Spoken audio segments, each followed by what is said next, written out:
রোগ হয়েছে, পুরো শরীর পোকামাকড় বাহির হওয়া শুরু হয়ে গেছে। আইয়ুব আলাইহিস সালাম শুধু কান্না করে, হে মালিক, আমার এত সম্পদ ছিল, আপনি সব সম্পদ গুলো আমার থেকে ছিনিয়ে নিয়েছেন। আমার সন্তান ছিল, আমার অনেক মেয়ে ছিল, সকল সন্তান আমার থেকে কেড়ে নিয়েছেন গো আল্লাহ। ও গো আল্লাহ, আমার জিহ্বাটা আপনি ভালো রাখিয়েন গো আল্লাহ, কারণ আমি আইয়ুব এখন খানা খাইতে পারি না। আমি আইয়ুব ঠিক মতো আপনার গুণগান করতে পারি না। আল্লাহ তাআলার কাছে পয়গম্বর আইয়ুব কান্না শুরু করে দিলেন। এরকম ভাবে কান্না করতে করতে হঠাৎ একদিন আইয়ুব আলাইহিস সালামের জিহ্বাটা পোকা ধরে গেছে। আইয়ুব আলাইহিস সালাম কান্না শুরু করে দিয়েছেন, গো আল্লাহ, এতদিন আমার জিহ্বাটা ভালো ছিল, আপনার গুণগান করলে আমার ক্ষুধাটা নিবারণ হয়ে যেত গো আল্লাহ। আজকে আমার জিহ্বার ভিতরে উপকার হয়ে গেছে গো আল্লাহ, আমি এখন কেমনে আপনার গুণগান করব? আইয়ুব আলাইহিস সালাম কান্না শুরু করে দিয়েছেন, আল্লাহ, আজকে আমার থেকে সবাই বড় হয়ে গেছে, আমার বিবির আমার কাছে নাই, আমার ছেলে মেয়ে নাই, আমার পিতা মাতা কেউ নাই। আমার পিতা মাতা থাকলে হয়তো আমাকে ফেলে এমন একটা মুসিবতের ভিতরে পড়ে গেছে, সকল বিবি সম্পদের জন্য রেডি। আইয়ুব আলাইহিস সালাম সকল বিবিকে তার যত সম্পদ ছিল সব সম্পদ দিয়ে বিদায় করে দিয়েছে। আইয়ুব আলাইহিস সালাম আল্লাহ তাআলার কাছে কান্না করে, হে মালিক, আমার যখন সম্পদ ছিল, আমি যখন ভালো ছিলাম, আমার বিবির অভাব নাই।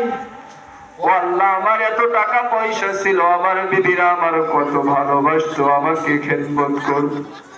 আমার ছেলে মেয়ে কেউ নাই, আমার দুনিয়াতে আজকে কেউ নাই গো আল্লাহ, আপনি ছাড়া আমার কেউ নাই।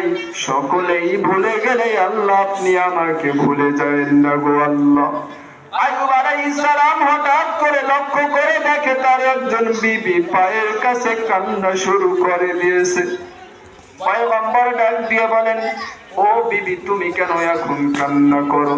আমার সকল বিবি, আমার যত সম্পদ ছিল সব সম্পদ নিয়ে আমার থেকে বিদায় নিয়ে চলে গেছে, তুমি কেন কান্না করো? তুমি এখনো কেন এখানে দাঁড়িয়ে আছো? এখান থেকে চলে যাওনি? আইয়ুব আলাইহিস সালামের বিবি কান্না করে, হে স্বামী, সকলেই চলে গেলে আপনার কাছ থেকে আমাকে তাড়াইয়া দিবেন না গো স্বামী। ও স্বামী, সকলে গেলেও আমি আপনার কাছ থেকে চলে যাব না। আইয়ুব আলাইহিস সালাম ডাক দিয়া বলে, ও গো বিবি, আমার যত সম্পদ ছিল আমি আমার সকল বিবিকে দান করে দিয়েছি, আমার এখন কোনো সম্পদ নাই, আমার এখন কোনো টাকা পয়সা নাই, তুমি কিসের আশায় আমার কাছে থাকবে? রহিমা ডাক দিয়া বলে, স্বামী, আমার আপনার সম্পদের কোনো প্রয়োজন নাই, টাকা পয়সার কোনো প্রয়োজন নাই, আমার শুধু আপনাকে প্রয়োজন। পয়গম্বর ডাক দিয়া বলে, রহিমা, এখন আমি অনেক অসুস্থ, আমি তোমার কোনো সেবা করতে পারবো না, তুমি আমার কাছে কেন থাকবে আমি জানতে চাই। রহিমা ডাক দিয়া বলে, পয়গম্বর, ওই কিয়ামতের ময়দানে যখন আল্লাহ রাব্বুল আলামিন সবাইকে জিজ্ঞাসা করবেন আমার কাছে কি নিয়ে এসেছো, ওই দিন আমি আল্লাহ তাআলার কাছে বলবো, আল্লাহ, আমি দুনিয়াতে আপনার একজন পয়গম্বরের স্ত্রী ছিলাম, ওগো পয়গম্বর, আপনার কাছে আপনার থেকে আমাকে বিদায় করে দিবেন না, কারণ হাসরের ময়দানটা বড় ভয়ঙ্কর। যেই দিন সূর্যটা মাথার উপরে আসবে, জমিনটা ফেটে তামা হয়ে যাবে, জাহান্নাম 1000 রাস্তা থেকে গুনাহদের দিকে তাকাইয়া থাকবে, জাহান্নাম চিৎকার দিয়ে বলবে, ওয়ান্তাজুল ইয়াউমা আইয়ুহাল মুজরিমুন, ওগো আল্লাহ, আমার পেটের ভিতরে অনেক ক্ষুধা, তোমার গুনাহগারদেরকে আমার পেটের ভিতরে ঢুকাইয়া দাও। ও ওদিকে আমার আপনার নবী সিজদায় পড়ে কান্না শুরু করে দিবে, ওগো আল্লাহ আমার একটা গুনাহগার যেন জাহান্নামে না যায়। আমার আপনার পয়গম্বর হাউমাউ করে কান্না শুরু করে দিবে। আল্লাহ রাব্বুল আলামিন ডাক দিয়া বলবেন, ওগো পয়গম্বর দুনিয়াতে আপনি অনেক কষ্ট করেছেন, আপনি অনেক কষ্ট করেছেন গো পয়গম্বর, আজকে আপনি আমার থেকে যা চাইবেন আমি আল্লাহ আপনাকে তাই দেব। আমার আপনার পয়গম্বর আল্লাহ রাব্বুল আলামিনের অর্ডার পাইয়া প্রত্যেকটা গুনাহগার বান্দাদেরকে জাহান্নাম থেকে হেফাজত করবেন। আল্লাহ রাব্বুল আলামিন বলবেন, ওগো পয়গম্বর দুনিয়াতে যে উম্মতগুলো আপনার তরিকা মেরেছে, আপনার সুন্নত মেরেছে, আপনি আজকে বাছাই করিয়া হাউজে কাউসার নসিব করিয়া তাদেরকে জান্নাতের দিকে নিয়ে যান। চিৎকার দিয়ে বলুন সুবহানাল্লাহ।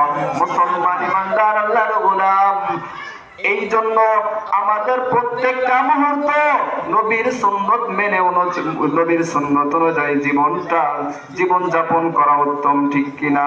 ও মুসলমান ইমানদার আল্লাহর গোলাম, আল্লাহ তাআলার ওয়ার্ডার যেমন 5 ওয়াক্ত নামাজ আদায় করা, এমনি ভাবে আমাদেরও নবীর সুন্নত গুলো মানা, ঠিক কিনা?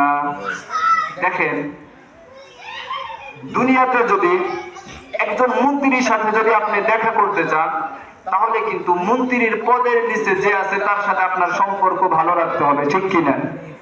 তেমনি ভাবে আপনি যদি আল্লাহ তাআলাকে পাইতে চান, তাহলে আমাদের পয়গম্বরের সাথে আপনার ভালো সম্পর্ক রাখতে হবে। সম্পর্ক হবে কেমনে? আমাদের নবী কি আমাদের থেকে টাকা পয়সা চায়?